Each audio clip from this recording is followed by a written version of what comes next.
नमस्कार बच्चों, मैं श्री कुमार आप सभी का अपने यूट्यूब चैनल एसकेपी कोचिंग में स्वागत करता हूँ। जैसा कि इसके पहले हमने बताया था आप सभी को आभासी प्रतिबिंब के बारे में। किसके बारे में? आभासी प्रतिबिंब के बारे में। तो हमने प्रतिबिंब के बारे में जाना था, वहां पर हमने ठीक है वास्तविक प्रतिबिंब, ठीक है वास्तविक और आभासी प्रतिबिंब के बारे में हम सब जान चुके हैं। आभासी प्रतिबिंब के बारे में अब है कि समतल दर्पण द्वारा प्रतिबिंब का बनना। तो सबसे पहले ये समतल दर्पण है क्या? ठीक है, समतल दर्पण है क्या? तो देखिए और सुनिए कि जिस दर्पण में आप अपना चेहरा देखते हैं, जो रोज कंघा करने के लिए, ठीक है, या चेहरे में कुछ लगाने के लिए क्रीम पाउडर वगैरह जो भी है, ठीक है, तो जिस दर्पण में आप डेली अपना चेहरा देखते हैं या जिस दर्पण के सामने बैठ करके आप अपने बाल कटवाते हैं, वही दर्पण आपका क्या है? समतल दर्पण है। समतल दर्पण को अंग्रेजी में, ठीक है, समतल दर्पण को अंग्रेजी में समतल दर्पण को अंग्रेजी में प्लेन मिरर बोलते हैं। क्या बोलते हैं? प्लेन मिरर बोलते हैं। आइए सुनिए, क्या बोलते हैं? प्लेन, एकदम प्लेन, एकदम चिकना, ठीक है, क्या बोलते हैं? प्लेन मिरर बोलते हैं। ठीक है, तो अब इसी प्लेन मिरर के द्वारा प्रतिबिंब का निर्माण कैसे होता है, इसी के बारे में यहाँ पर जानकारी प्राप्त करेंगे। ठीक है, तो इसमें देखिए कुछ पॉइंट आपको याद करने होंगे, जैसा कि चलिए शुरू करते हैं। यहाँ पे इसमें समतल दर्पण में, ठीक है, कि समतल दर्पण द्वारा वस्तु का प्रतिबिंब, जैसे देखिए मान लेते हैं कि कोई समतल दर्पण रखा गया, कोई समतल दर्पण रखा गया, उसके सामने यदि कोई वस्तु को रखते हैं तो उसका प्रतिबिंब दर्पण के अंदर बनता हुआ प्रतीत होता है। तो यहाँ पे चलिए शुरू करते हैं। पहला पॉइंट कि समतल दर्पण द्वारा वस्तु का प्रतिबिंब, ठीक है, समतल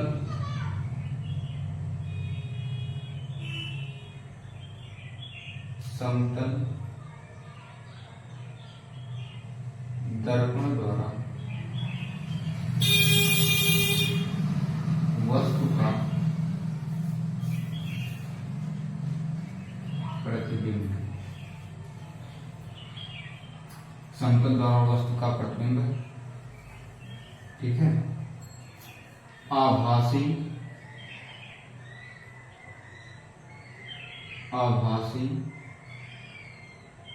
कामा सीधा, ठीक है, समतल दर्पण द्वारा वस्तु का प्रतिबिंब आभासी, सीधा तथा दर्पण के आभासी, सीधा तथा दर्पण के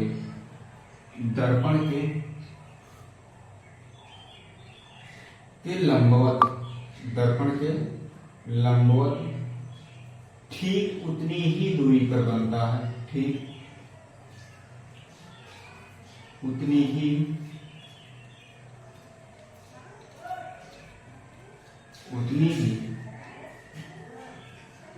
दूरी पर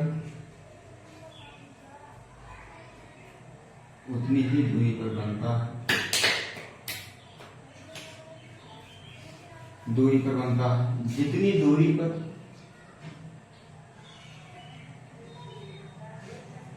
उतनी ही दूरी पर बनता है, जितनी दूरी पर, ठीक है, जितनी दूरी पर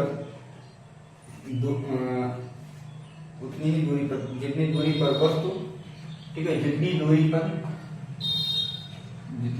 पर वस्तु दर्पण के उतनी ही दूरी पर बनता है जितनी दूरी पर वस्तु दर्पण के सामने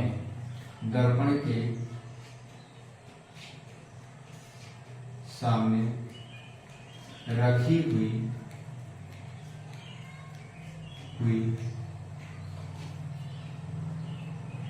होती है। ठीक है, समतल दर्पण द्वारा वस्तु का प्रतिबिंब आभासी, सीधा तथा दर्पण के लंबवत ठीक उतनी ही दूरी पर बनता है जितनी दूरी पर वस्तु दर्पण के सामने रखी होती है। चलिए इसको एक ग्राफ के माध्यम से समझते हैं। ठीक है, अब देखिए, जैसे मान लेते हैं कि ये दर्पण है, ये क्या है, दर्पण है, ये प्लेन दर्पण है। ठीक है, प्लेन दर्पण। अब इसके अगर यहां पर, ठीक है, एक पॉइंट रखा गया, जैसे मान लेते हैं कि ये कोई ऑब्जेक्ट या कोई चीज रखा गया, ठीक, तो ये दर्पण के पीछे देखिए, ये है आपका, ये है, ये दर्पण का दो किनारा M1 और ये क्या है M2, ये क्या है, दर्पण है। अब ये दर्पण का के आगे का भाग है, आगे वाला भाग, ठीक है, और ये दर्पण के पीछे वाला भाग, ठीक है, और ये पीछे वाला भाग, ठीक है, ये दर्पण के आगे वाला और ये दर्पण के पीछे वाला भाग। अब देखिए, अब जैसे कहने का अर्थ ये है कि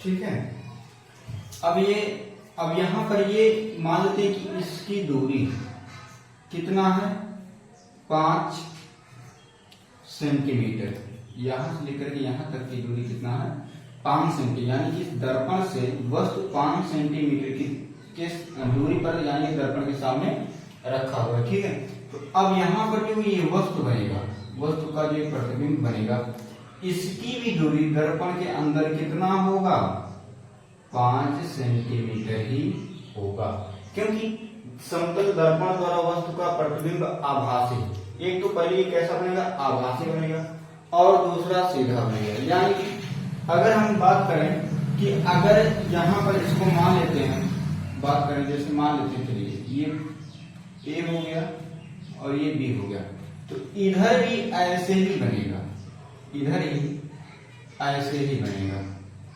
ठीक, आज समझे, यानी कि A वाला जो A है ऊपर ही रहेगा और B नीचे है तो नीचे रहेगा, A ऊपर है तो ऊपर ही है और B नीचे है तो नीचे रहेगा। ठीक है, ऐसे ही बनता है। तथा दर्पण के लंबवत, अब यही बात होगी, दर्पण के लंबवत, लंबवत का मतलब लंबवत उतनी ही दूरी पर रहेगा जितनी दूरी पर, ठीक है, वस्तु दर्पण के सामने रखी हुई होगी। ठीक है, एक पॉइंट ये। अब इसके बाद दूसरा पॉइंट, ठीक है। अच्छा, और एक चीज, यदि इस वस्तु को ये जो वस्तु है दर्पण के जितने करीब लाएंगे, इसका प्रतिबिंब भी उतने करीब में बनता जाएगा, और वस्तु को जितने दूरी पर लेकर जाएंगे, वस्तु का प्रतिबिंब भी दर्पण के पीछे उतनी ही दूरी पर बनती जाएगी। ऐसे जब आप दर्पण के सामने खड़े होते हैं, शीशे के सामने खड़े होते हैं, तो जितने करीब आते हैं आपका प्रतिबिंब भी उतने सीधा आता है, और जितने दूर जाते हैं, ठीक है, जितने आप दर्पण से दूर जाते हैं, आपका प्रतिबिंब भी दूर जाता है। ठीक है, यही है समतल दर्पण की एक विशेषता।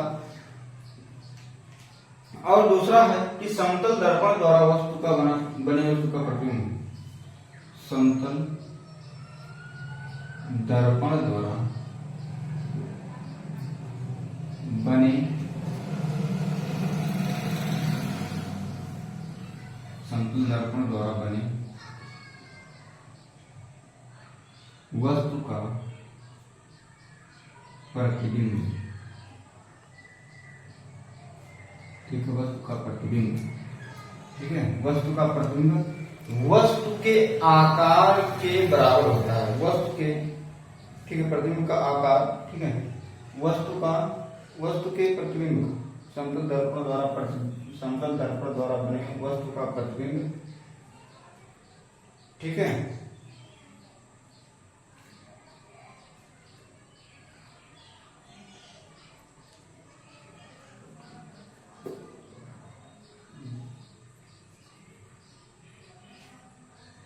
समतल दर्पण, ठीक है, समतल दर्पण बने, समतल दर्पण द्वारा, समतल दर्पण द्वारा बने वस्तु का प्रतिबिंब, ठीक है, वस्तु का प्रतिबिंब वस्तु के आकार के बराबर होता है, वस्तु के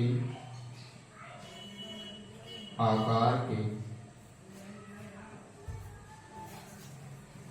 बराबर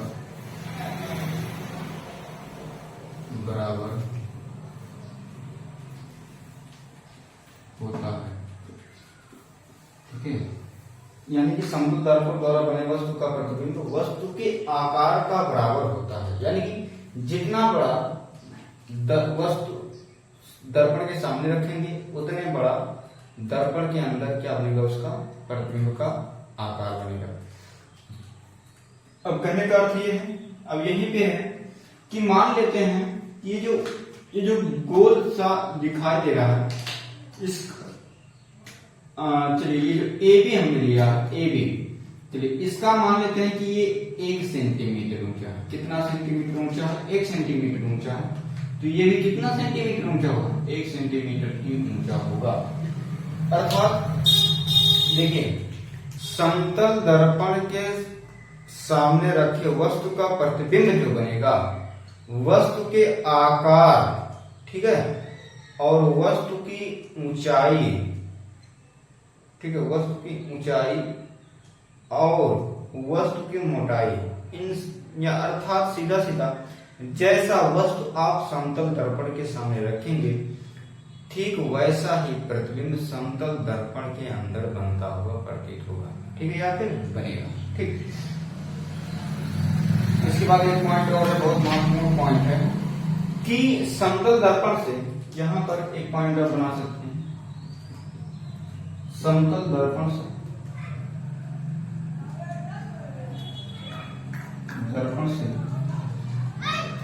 इसका जो आभासी प्रतिबिंब बनता है। कैसा प्रतिबिंब बनता है? आभासी प्रतिबिंब बनता है। एक पॉइंट ये एकदम महत्वपूर्ण है कि ये एकदम ये कंफर्म है कि समतल दर्पण द्वारा जो वस्तु का प्रतिबिंब बनेगा कैसा बनेगा? आभासी ही बनेगा। इसको बिल्कुल ही ना भूलना, ठीक है। और इसके बाद एक पॉइंट है कि समतल दर्पण की फोकस दूरी कभी कभी पूछ लेता है पेपर में कि समतल दर्पण की फोकस दूरी कितना होता है। तो समतल दर्पण की फोकस दूरी, समतल दर्पण की, ठीक है, फोकस दूरी अनंत होती है। कैसा होता है? अनंत होता या होती है, अनंत होती है। इसके अलावा, ठीक है, इसके अलावा एक और इम्पोर्टेंट पॉइंट है, ठीक है, इसके अलावा एक और इम्पोर्टेंट पॉइंट है कि व्यक्ति का पूरा प्रतिबिंब दिखाई देने के लिए, ठीक है, व्यक्ति का पूरा प्रतिबिंब दिखाई देने के लिए समतल दर्पण की न्यूनतम लंबाई, समतल दर्पण की न्यूनतम लंबाई व्यक्ति की ऊंचाई की आधी होनी चाहिए।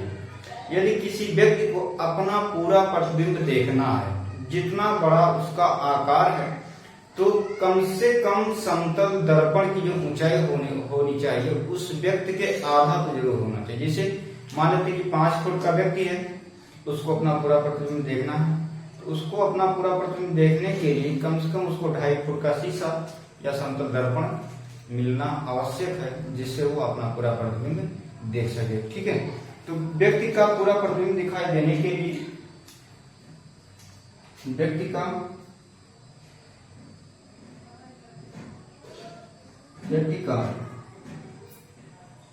पूरा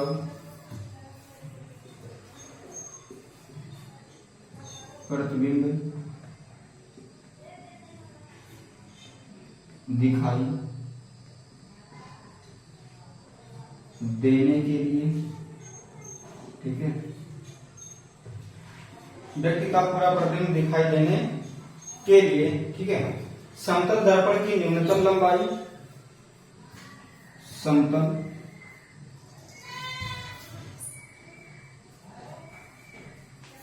दर्पण की न्यूनतम का मतलब होता है कम से कम लंबाई,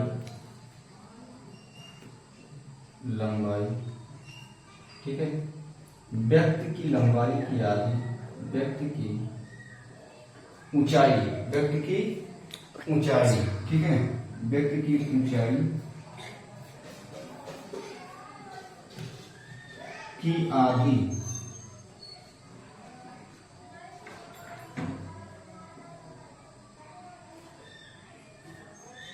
होनी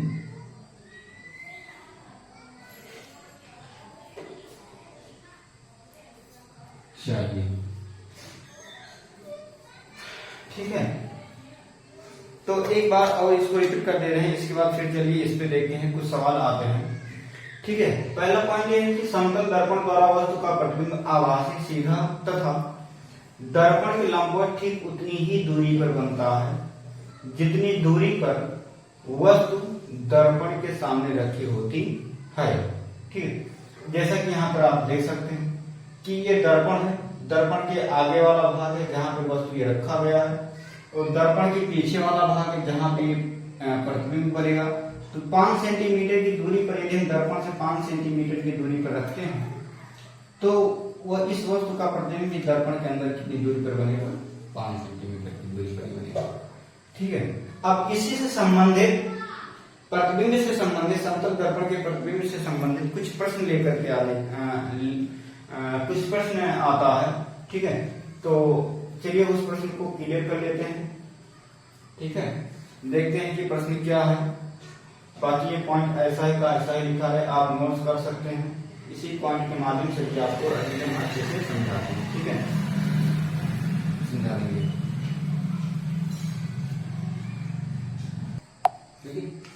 अब देखिए यहाँ पे है कुछ क्वेश्चंस हैं कि समतल दर्पण के सामने 10 सेंटीमीटर की दूरी पर 5 सेंटीमीटर वस्तु रखी गई है। ठीक है, 5 सेंटीमीटर की वस्तु रखी गई है। दर्पण द्वारा बने प्रतिबिंब, दर्पण द्वारा बने वस्तु की लंबाई 5 सेंटीमीटर लंबी वस्तु, यहाँ पे ये दूरी पर 5 सेंटीमीटर लंबी, यहाँ पर क्या होती है? लंबी वस्तु। ठीक है, यहाँ पे होगा लंबी वस्तु रखी गई है। दर्पण द्वारा बने वस्तु की लंबाई ज्ञात कीजिए। अब देखिए यहाँ पे जो इसका आंसर होगा, ठीक है, वस्तु की लंबाई जो हो जाएगी, जो वस्तु की लंबाई बनेगी, की लंबाई कितना होगा? 5 सेंटीमीटर होगा। कितना होगा? 5 सेंटीमीटर होगा। अब देखिए, क्योंकि ये मानते हैं कि ये दर्पण है, क्या है ये? दर्पण। ठीक है, ये दर्पण है। अब इसके सामने ये कोई वस्तु रखा गया है, इसके सामने मानते हैं ये कोई वस्तु रखा गया है, इसकी जो लंबाई है कितना? 5 सेंटीमीटर है। कितना है? 5 सेंटीमीटर है। तो हमने बताया है कि, ठीक है, समतल दर्पण द्वारा बने वस्तु का प्रतिबिंब वस्तु के आकार के बराबर बनता है। अब इसका आकार यानी कि इसकी लंबाई 5 सेंटीमीटर है, तो इधर जो इसका प्रतिबिंब बनेगा, इसका जो AB प्रतिबिंब बनेगा, ठीक है, वो कितना सेंटीमीटर होगा? इसकी जो लंबाई ये भी तो 5 सेंटीमीटर ना होगा, क्यों? अगर बराबर बनता है तो 5 सेंटीमीटर ही बनेगा प्रतिबिंब, ठीक है। अब इसके बाद एक बच्चे की लंबाई 130 सेंटीमीटर है, उसे अपना पूरा प्रतिबिंब देखने के लिए कम से कम कितने ऊंचे दर्पण की आवश्यकता होगी? कितने ऊंचे दर्पण की आवश्यकता होगी, ठीक है, ये बताना है। तो इसका जो, ठीक है, इसका जो आंसर हो जाएगा, आंसर अब देखिए, ठीक है, तो यहां पे पूछ रहा कि कितने ऊंचे दर्पण की आवश्यकता होगी। तो यहां पर अगर इस प्रकार से मिले तो यहां पर ये कर सकते हो कि समतल दर्पण, समतल दर्पण है ना, क्यों? समतल दर्पण में इसकी ऊंचाई उसका अपना पूरा प्रतिबिंब देखने के लिए समतल दर्पण, तो समतल दर्पण की न्यूनतम ऊंचाई बराबर हो जाएगा, ठीक है, व्यक्ति की ऊंचाई बटे 2। अब यहां पर देखिए व्यक्ति की ऊंचाई, व्यक्ति यानी कि लड़का, बच्चा, बच्चे की ऊंचाई कितना 130 है, ये हो जाएगा 130 बटे है तो बटे 2 है तो 2। अब यहां से काट दिया, 6 दूनी 12 और 6 पंजे 10 बराबर कितना हो गया 65 सेंटीमीटर। ये सेंटीमीटर था ना, तो कितना हो जाएगा 65 सेंटीमीटर हो जाएगा। कितना हो जाएगा 65 सेंटीमीटर हो जाएगा। अब इसीलिए अब एक तरह देखिए यहां पर ये तो ठीक है, एक व्यक्ति समतल दर्पण के सामने, एक व्यक्ति समतल दर्पण के सामने खड़ा है।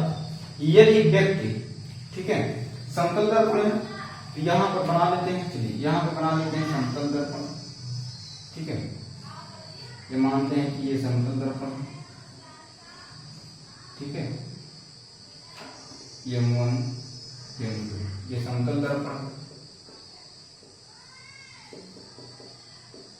समतल दर्पण इसके सामने खड़ा है। कितनी दूरी पर खड़ा? एक व्यक्ति है, एक व्यक्ति। अब मान लेते हैं कि यहां पर एक कोई व्यक्ति है, ठीक है, ये खड़ा है, खड़ा कितनी दूरी पर व्यक्ति खड़ा? यदि व्यक्ति का प्रतिबिंब 50 सेंटीमीटर दूर बनता, कितना दूर बनता है 50 सेंटीमीटर दूर बनता है, यानी कि जो व्यक्ति खड़ा है इसका प्रतिबिंब, ठीक है, इसका प्रतिबिंब यहां से नापिएगा पूरा कितना सेंटीमीटर 50 सेंटीमीटर। ये टोटल यहां से लेकर के यहां तक दूरी कितना है 50 सेंटीमीटर यहां बन रहा है, ठीक है, कहां बन रहा है? यहां बन रहा है इसका प्रतिबिंब, ठीक है। तो कह रहा कि तो व्यक्ति की समतल दर्पण से दूरी बताइए, तो व्यक्ति की समतल दर्पण से दूरी बताइए। अब देखिए यहां पर इस पॉइंट को देखिए कितना कितना दूर है 50 सेंटीमीटर, प्रतिबिंब 50 सेंटीमीटर दूर है। जैसे यहां पर बता दें कि ये दर्पण है, ठीक है, और व्यक्ति यहां पर खड़ा है, व्यक्ति यहां पर ये खड़ा है। अब इसका जो प्रतिबिंब है, देखिए तरह के प्रतिबिंब 50 सेंटीमीटर दूर बनता है, तो इसका जो प्रतिबिंब है वो जितना दूरी पर बनेगा, मान लेते कि यहां पर बन रहा है, ठीक है, यहां पर बन रहा है।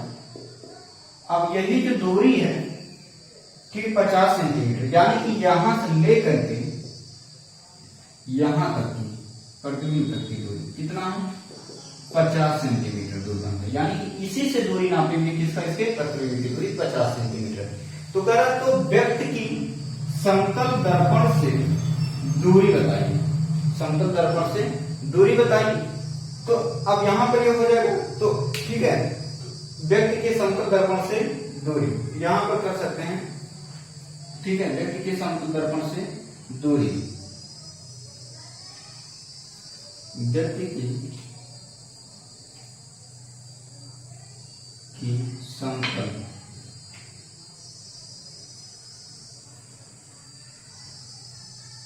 दर्पण से दूरी, ठीक है। अब दूरी नापना, दूरी है तो दूरी बराबर यहाँ पर टोटल कितना दिया है 50, तो यहाँ पर कर लेंगे 50 सेंटीमीटर, ठीक है, बटे क्या कर देंगे 2 कर देंगे। क्यों? क्योंकि देखिए दर्पण के आगे का हिस्सा 1 हो गया और दर्पण के पीछे का हिस्सा प्रतिबिंब वाला 2 हो गया, तो 2 हिस्से लिए बना है, एक हिस्सा 2 हिस्सा, दोनों हिस्सों को मिला करके ना तो 2 हिस्से में बना। तो इसलिए क्या करेंगे इसको 50 सेंटीमीटर, अब ये जो 50 सेंटीमीटर ये 2 हिस्सों को मिला करके बना है, दर्पण के सामने और दर्पण के पीछे, ठीक है। तो इसलिए बटे 2 कर देगा, यहाँ से काट देंगे कितना हो जाएगा 25 सेंटीमीटर, तो यानी कि उत्तर क्या हो जाएगा 25 सेंटीमीटर, ठीक है। इसी प्रकार से और प्रश्न बनते हैं कि यदि कोई व्यक्ति समतल दर्पण से 20 सेंटीमीटर की दूरी पर खड़ा है, ठीक है, 20 सेंटीमीटर की दूरी पर खड़ा है, तो समतल दर्पण के अंदर बने व्यक्ति की प्रतिबिंब की दूरी, ठीक है, और व्यक्ति के बीच की दूरी, ठीक है, जो दोनों की दूरी कितना हो जाएगा 40 सेंटीमीटर। यानी कि ऐसा कहें यदि कोई व्यक्ति समतल दर्पण के सामने 20 सेंटीमीटर खड़ा है तो व्यक्ति और व्यक्ति के द्वारा व्यक्ति के प्रतिबिंब के बीच की दूरी ज्ञात कीजिए, तो क्या करेंगे दोनों को जोड़ देंगे। समतल दर्पण के, ठीक है, सामने खड़ा व्यक्ति की दूरी कितना है 20 सेंटीमीटर, यानी कि प्रतिबिंब 20 सेंटीमीटर, पीछे बनेगा दर्पण के, दोनों को जोड़ देंगे, यानी कि व्यक्ति से प्रतिबिंब की दूरी कितना हो जाएगा 40 सेंटीमीटर हो जाएगा। इसी प्रकार से क्वेश्चन से पूछे जा सकते हैं। और एक चीज कि यदि समतल दर्पण के सामने जैसे हम अगर कोई वस्तु है 5 मीटर प्रति सेकंड की वेग से ला रहे हैं, उसका प्रतिबिंब जो है उसको 10 मीटर प्रति सेकंड की वेग से आता हुआ दिखाई देगा। क्यों? क्योंकि 5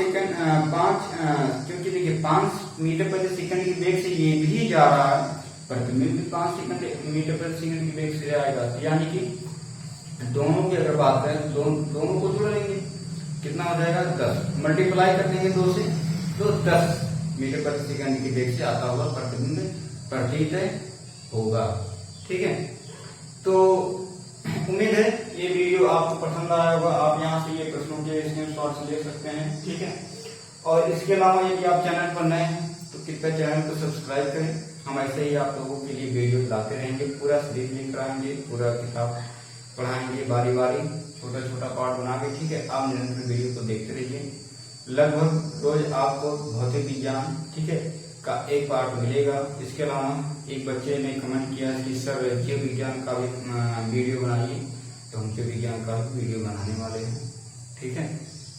आप हमारे चैनल पर नए हैं, कृपया चैनल को सब्सक्राइब करें, लाइक करें और कमेंट करें कि आपको ये वीडियो कैसा लगा, और ज्यादा से ज्यादा वीडियो को शेयर करें, अपने मित्रों को शेयर करें, ठीक है, ताकि वो भी इस वीडियो का लाभ उठा सकें। मिलते हैं, ठीक है। इसके अगले वाला पार्ट जो इसका अगला है कि आप लोगों को बताएंगे दर्पण के बारे में, बोले दर्पण के बारे में कि दर्पण का निर्माण कैसे होता है, कैसे, ठीक है। तो मिलते हैं अगली वीडियो में, तब तक के लिए नमस्कार, जय हिंद।